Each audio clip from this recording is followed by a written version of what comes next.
Lance Hall here for Let's Discuss with Lance Hall. Happy to welcome Andrew Daca, mastermind behind Ironflame. How you doing tonight, Andrew? Doing well, Lance. Thanks for having me. New album coming out, Where Madness Dwells, July 1st on High Roller Records. This is your first or second album with High Roller? This is our first with High Roller.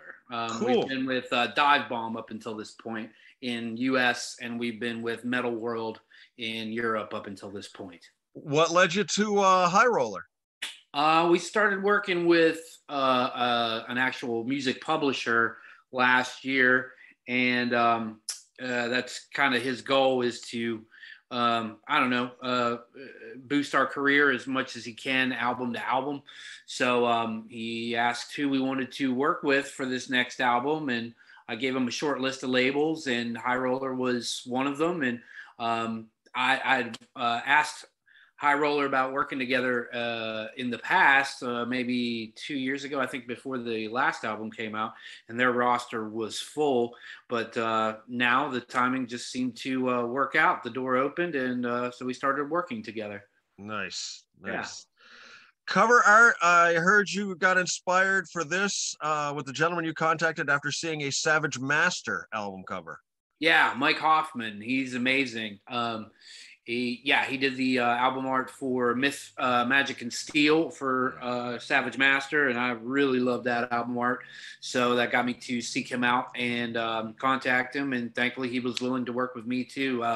I think everything that dude does is amazing. He's an incredible fantasy artist. Yeah, really, really good stuff. And it's funny, I found that out because I just contacted Stacy today. They've got their album coming out in August. I've been on the Savage Master bandwagon pretty much since they came out. I'm a huge fan. I just watched the video that they just posted today. Yeah, great stuff. Yeah, absolutely. Where Madness Dwells. Tell us a little bit about the title of the album. Well, I don't want to call it a concept album because it's really not a concept album. It's not like a story per se, but it's a themed album, I guess. And that is the overall theme is madness. And every song kind of deals with madness in one way or another.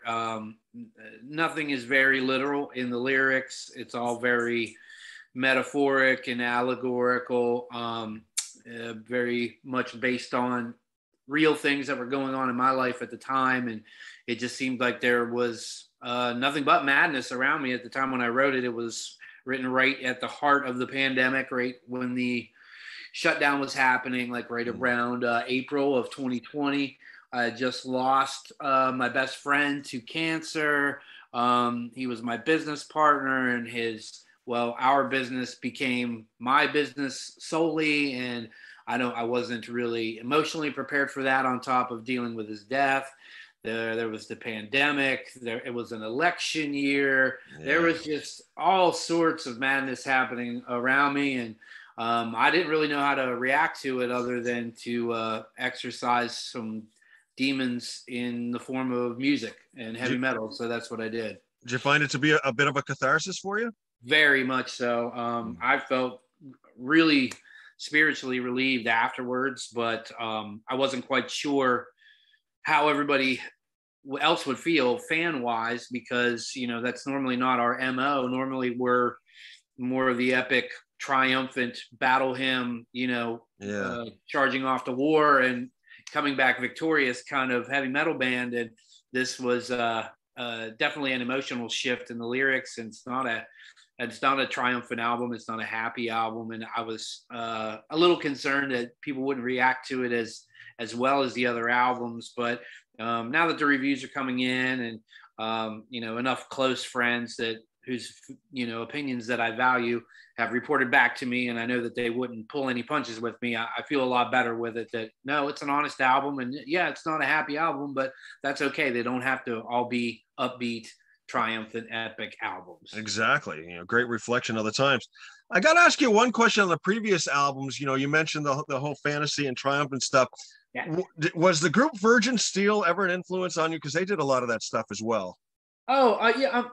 I don't know if I would call them a direct influence, but every metal band that I like technically is an influence. I'm influenced by traditional heavy metal. I'm influenced by, like, I was really enamored with early melodic Swedish death metal. The second wave of black metal.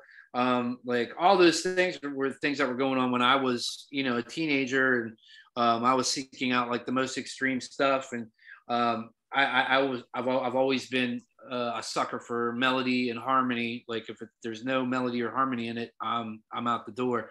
So I've always been influenced by those kind of bands, and as well as Sabotage and Maiden and Halloween and Queensryche and all the classic bands too.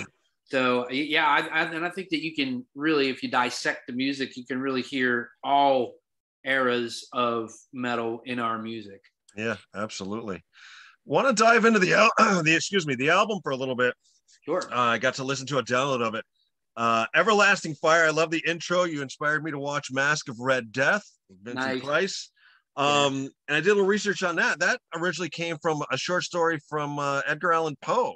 That is correct. Yeah, it was definitely very reimagined and manipulated from the original. But yes, great movie. And like, I mean, it just, the whole theme and Vincent Price's character really spoke to me, during what I was feeling at the time. It was, it really resonated within me, the whole theme of madness there. And the cold, it was more like a reality check, a cold, harsh reality check too. He's very unabashed in his personality and his opinion on that movie. And it really fit the album theme to me. Yeah, great stuff. Drop down to Kingdom of Lies, first single. To me, your vocal, to my ear, in the verses was kind of aggressive. You're kind of spitting out. To me, it reminded me in the verses of like a Dave Mustaine. Okay. Then when you hit the chorus is when you channel the Bruce Dickinson. I thought it was a great contrast. Well, thanks. It wasn't intentional. It's just the way that came out. But after the album was done and I was looking down upon it, I noticed that that was another difference between this one and the previous albums, is I did mostly what you would call like smooth vocals up until this point. There was a little aggression here and there, but this album has a lot more of that gruff aggression that you're talking about. And I totally understand what you're saying with the Dave Mustaine reference, because everything he does kind of has that snarl to it. Right. And, I didn't even really realize it until it was done, and looking back, like, wow, there's a lot of aggression in these vocals that I never really had before. And I'm okay with it. I like it. It really fit it fit the music. I think it fit the attitude of the album. And it was a side of my vocal that I didn't even really know that I had until it came out, So, I think I'm going to try and employ more of that in the future for sure. Very cool. And a powerful video as well to go along with that. Thanks. A lot of great stuff in that. Track 5, Ready to Strike. Just great straight up metal. Probably my favorite track on the album. This had me back in my Z28 1986 with my Jensen Tri-X2s just cranked. Nice. That was the whole point. I think I was listening to Warlock's first album when I got inspired for that. And that's all that is just straight up, stripped down, very raw, heavy metal, just fist banging stuff. And it was the last song written for the album, musically and lyrically. I had it and didn't really know what to do with it lyrically because I tend to do this a lot. I'll get an idea for like a theme to run with, and then before the idea really finishes out, I kind of run out of ideas. So I didn't really know what else to pull out lyrically as far as madness goes. So that one's very matter of fact. It's just about getting bitten by a poisonous snake and the madness that would go through one's brain while the poison sinks in, basically. That's cool. Very cool. Track 6, The Phantom Flame. I heard you telling another interview this. It was sort of an allegory on the hamster wheel of life and work and getting up and going to work and something. And after hearing that, it sort of makes sense to me, because my first notes on this before I heard that part was you had a very robotic delivery on the verses. Yes. And again, thank you. Again, that was unintentional. But man, it's one of those songs when we started learning the album, like in the rehearsal room, because that's what we do is, I'll write the music, and then after it's done, then we learn it to get ready to play it live. And that was a song I was like, this one's going to be an easy one.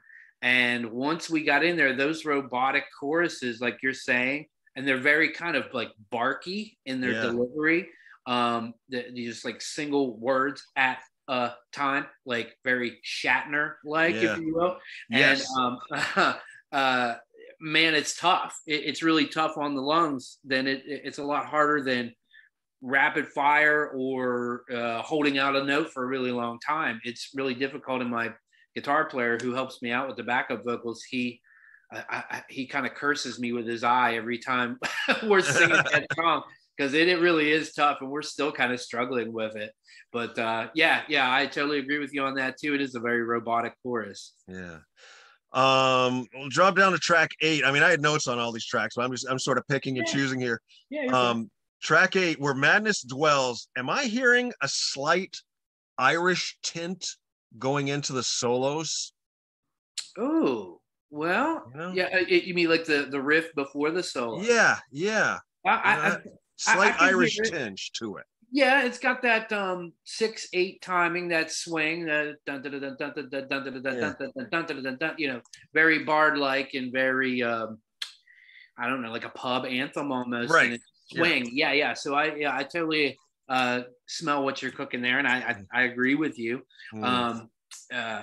Again, completely unintentional, but that one I think, again, another difference here with the other albums is you can basically look back on the other albums. Almost every song has pretty much a cookie cutter song structure to it, and that's something I definitely, before I even figured out what I wanted to write about, I knew that I wanted to change up the song structures, and kind of get away from that cookie cutter thing. And I think that one's got the most varied song structured as far as like unpredictability goes when it comes to our songs. I'm really, really happy with the way that one turned out. I'm really looking forward to doing that one live. The line I like in that song, and I hope I'm pronouncing this first word right, is it nefarious tales in realms where madness dwells? I love that line. The end of each chorus is in realms where madness dwells. You're thinking of the line, and where sorcerers cast their nefarious spells. Yes. And again, really, it was just things going on in reality, just drenched in allegory, and made put in a fantastical kind of backdrop. And I'll skip down to the final track, Sands of Times, probably my second favorite track on the album. Love the line "locked in perpetual decay," and I thought the last 35 seconds, that outro, was amazing. Blew me away. Well, thanks. I'm glad you brought this one up, because no one's brought those are technically, those last two are bonus tracks that are only on the CD version. Okay. But no one's brought those up yet, so I appreciate you bringing those up. And that one's one of my favorites too. That one's one that I really struggled whether it was going to be on the album or considered a bonus track, because I liked it so much. And it's not that I really didn't want to make it a bonus track, but the other songs kind of demanded to be in a certain order, if that makes sense. Once all the songs are laid out on the table in front of me, they kind of put themselves together in a puzzle, and they can only be one way, in one order, at least in my own mind. Sure. Like I can't switch them around. The order has to be what it is. And I tried to put that one in the mix. I kind of like tried to force the hand of it, and it just messed up the album flow, at least in my own mind. But as far as the outro goes, I had the foundation of the outro there, and it was Quinn, my guitar player, who said, hey man, I normally don't do this. Normally you just have me put guitar solos on, in the solo sections, and I'm fine with that. But I really hear these classical guitar parts over top of this outro. Would you mind? And I was like, of course, I wouldn't mind at all. Yeah, put it in there. Let's see what it sounds like. And of course, it was amazing. And I think it totally makes that outro. Yeah. And it really like lifts, it brings the album down gently to the listener too. Right. Really like the way the album lands, you know. Now you talked about sequencing, you know, your albums, which is huge, you know, and your sort of method to it. How difficult is it then when you're going out to play live? Because sequencing your live act is just as important to give, you know, the audience a chance to breathe, to give you a chance to breathe, to hit them hard and then, you know, bring them down and then bring them back up. How hard is it to sequence a live set? I find it difficult. And I think about it as much and as strongly as I do the album order when I'm laying out an album. And, you know, sometimes you have to make sacrifices because, you know, the guys are, you know, the guys that I jam with, they're all beasts and I can throw any order at them and they're fine. It's really all about me and my voice and where I can sing songs. There are certain songs like, you know, I'm finding out on the new album, like Kingdom of Lies, that chorus, I have to be warmed up, but not too warmed up to do that one comfortably. So, you know, like Kingdom of Lies can only lie in like the third or fourth song in a set. So, but you're right. I'm constantly thinking about people because the way I think about things when I go to see a band live, I'm like, well, as long as they play something from this album or that album, I'll be a happy boy, you know, and I'm sure a lot of people feel that way. So I always want to equally represent each album. I don't want to ignore any albums. And now we're getting to a point, you know, this is our fourth album. So you know, in a 45-minute set, that leaves maybe 2 songs per album that you can represent each album with. Right. And then, you know, you have to think, well, which ones are the bangers? Which ones are going to really translate the best live? What's going to keep the momentum of the set going? You know, by the time we get to this song, I really need a little bit of a break. So I need an easier song here. So I have to think about that all the time. So as an end result, if you were to look at our set list over the years, they're kind of predictable too, just because we've tested them and we know what works, or at least I know what works for me. So you'll notice we always start out with Firestorm, and we always end with Shadow Queen, which is the beginning and the end of the first album, basically. Okay. But and then the rest is all, like I said, me planning out, you know, where I'm strongest and what's going to keep the crowd interested in what we're doing. Excellent.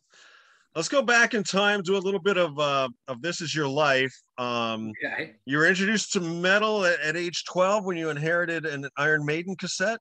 Yeah. Which album was it? Seventh Son. It was the year it came out. Okay. It was fresh. And I acquired it on cassette and I wore it. For some reason, I was incredibly fond of the first side and I wore that first side thin. I wore the text off of it from just having my, you know, grubby little kid fingers all over it so much. And like the second side held up a lot better than the first side because I listened to the first side so much. And to this day, Moonchild is one of my favorite songs of all time. And we do cover it live every now and again, just because I kind of like insisted that we did, and the boys, humor me there. But it'll always be probably in my top 3 favorite heavy metal albums of all time. I mean, I love every Maiden album ever, but that one will always have a special place in my heart just because of that. Cool. Nostalgia's sake. I saw them on that tour, July of '88 with Freelee's Comet opening. Jealous. So jealous. Fantastic show. And Moonchild, I think it was either the first or second song of the set. I want to say it was an opener. Then they went into the Trooper, I think. It was a long time ago. He continually amazes me with pulling out difficult songs at like what I would feel to be the most inopportune times. My friend from Switzerland, I was talking to him the other day, and he's he saw them since they got back up recently and started doing the Legacy of the Beast tour again. And he told me that they did Aces High as like a second encore. Like, no, can you imagine? I know it's one of his highest sung songs. And really, you saved that for 90 minutes into the performance? Like, what a beast. Now this next part, I'm a little cloudy on on exactly whether this was a person, a band, or both. Okay. At 10 years old, you met, is it a person named Daca? Who, where you really learned to sing? Then you were in a band, Daca. And where do I have this mixed up? Yeah, I mean, it's a little cloudy. You're right. Okay, so when I was 10, I was introduced through my sister. Right. My sister's friend had a brother, and her brother sang in a band, and that was the first local musician that I'd ever met. And he sang for a band called Screamer that Daca played guitar in. Okay. So that was my first, realization that people in this tiny little backwoods valley that I live in, could write their own music and it was good. So that was like a very inspiring thing to me at a young age. And then fast forward, maybe 20 years later, this was like 2006, maybe. The band Daca had formed his own band. He'd been his own band for a very long time, and he was auditioning singers.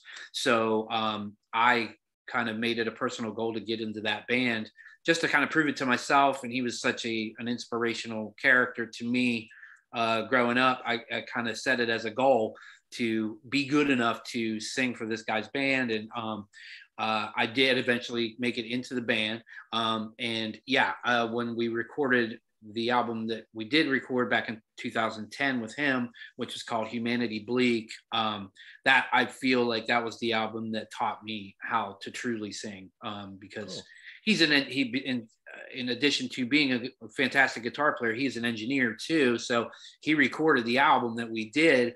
And I never worked with an engineer in that way before, to where he was having me comping vocal takes. If you know what that is, it's just, doing the same line for a song over and over and over and over, and then piecing together the best parts of all these performances to make one performance, the final on the album. I don't know, he picked out things in my voice that I didn't realize that I was doing, made me really self-aware, I guess, of my own singing voice, and I immediately improved tenfold after a recording experience with him and just being in that band. It really taught me a lot, and I think it made me into the vocalist that I am right now. Awesome. Now you also own Sacred Sound Recording and Mastering. Is this what sort of kickstarted you going in that whole direction? Well, I've been an amateur engineer myself for a very long time, since probably '99, so well over 20 years now.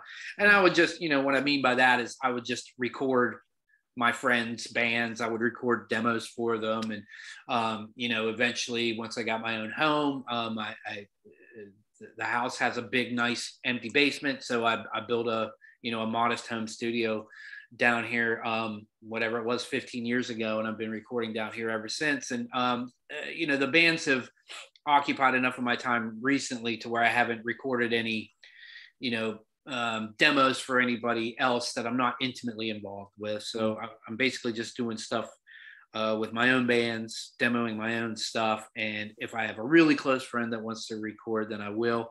But, it's a very time consuming thing. So nowadays time is more of a commodity for me nowadays. So, but yeah, I'm sitting in Sacred Sound right now as we do this interview. Cool. And on top of that, you also have Hot Rod Tattoo and Body Piercings, correct? That is correct. Yeah, that tattoo shop has been around for 25 years. We're on our 25th year now. We opened in '97. I'd been there since 2003. Like I said, I started out, at the front desk, answering phones and booking appointments, and eventually went up to management, and then eventually went to business partner. And then, now I'm the sole proprietor. I've been that way since 2020.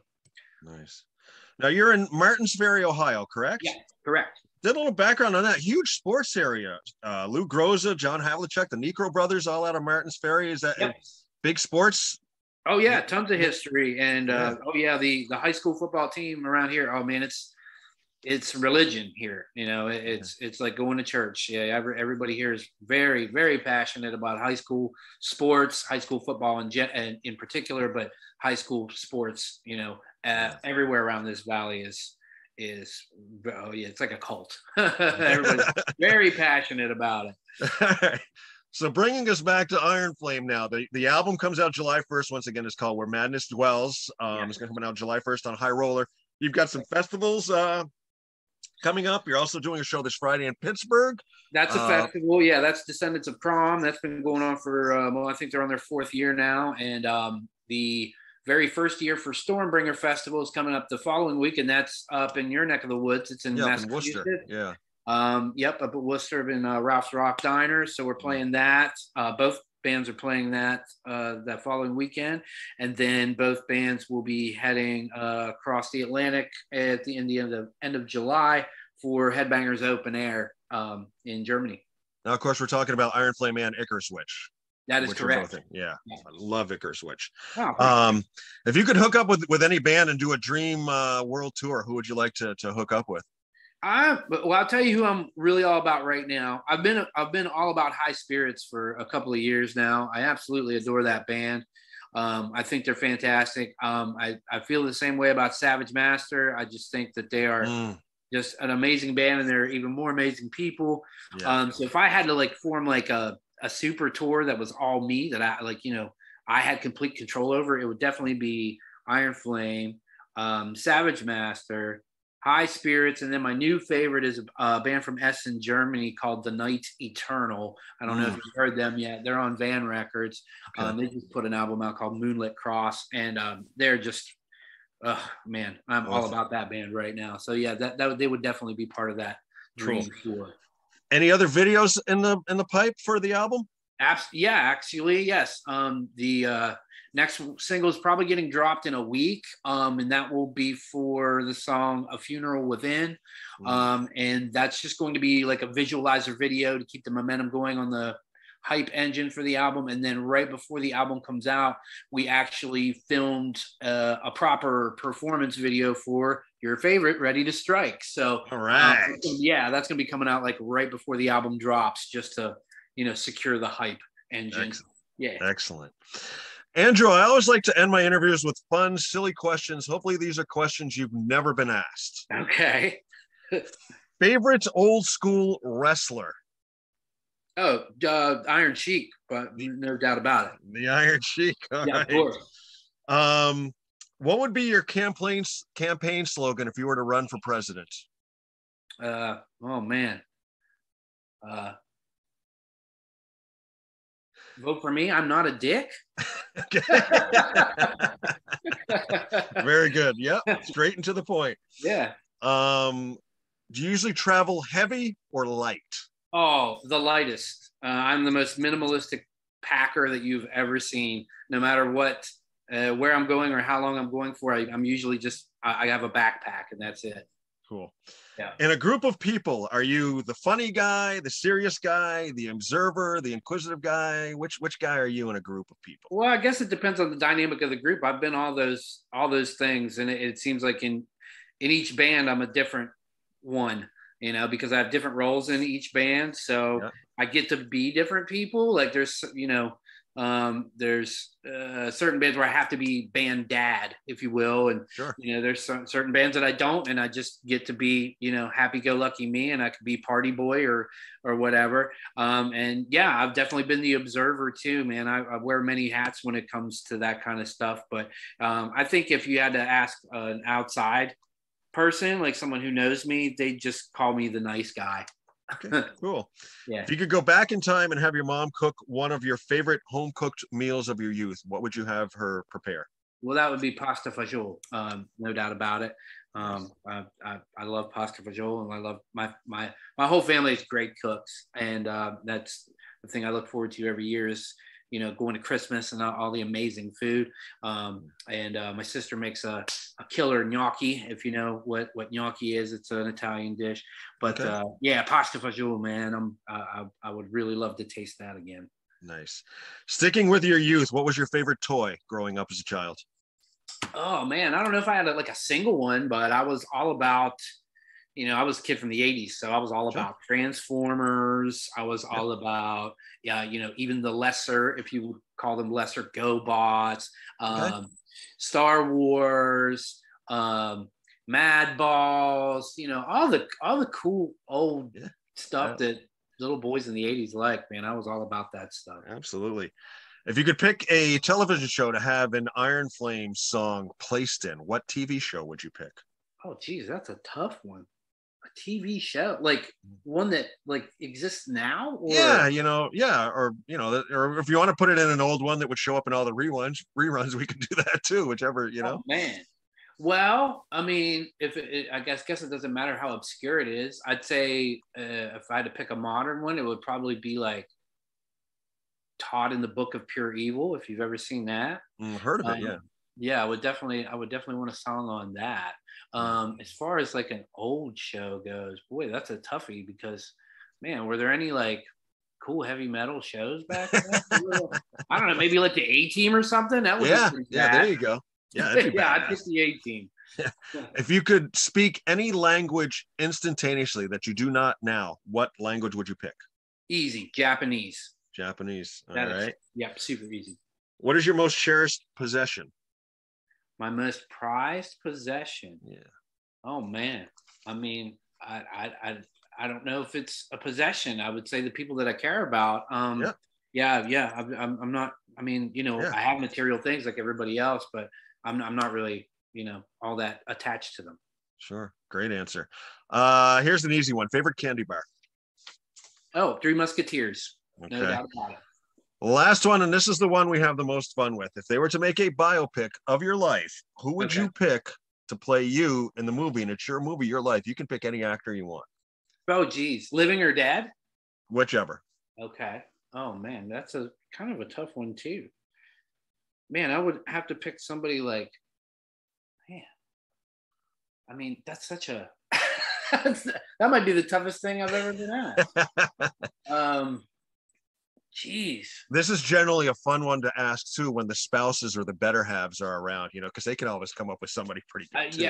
I know. Yeah, my girlfriend's upstairs and she would say somebody like right off the top of her head and she would answer very quickly. But man, I don't know. I mean, I would like to have somebody like witty and funny, like like Robin Williams or somebody. Sure. Yeah. I don't know. There's too much ego attached to that question. I can't really answer it. All right. Let me get you this one then. We'll ask you another food question because you've enjoyed these ones. I think. What food is better as a leftover as opposed to freshly cooked? Oh man, lasagna. Okay. Yeah. Being an Italian guy, I thought that would be your answer. So. Yep. All right, we have been chatting with Andrew Daca of Ironflame, their new album coming out once again on July 1st on High Rollers called Where Madness Dwells. And wish you much luck and success in the future. May all your shows be sold out, your travels light and easy, and stay COVID-free. Thank you very much, Lance. Same to you, my friend. All right, take care. You too. Bye-bye.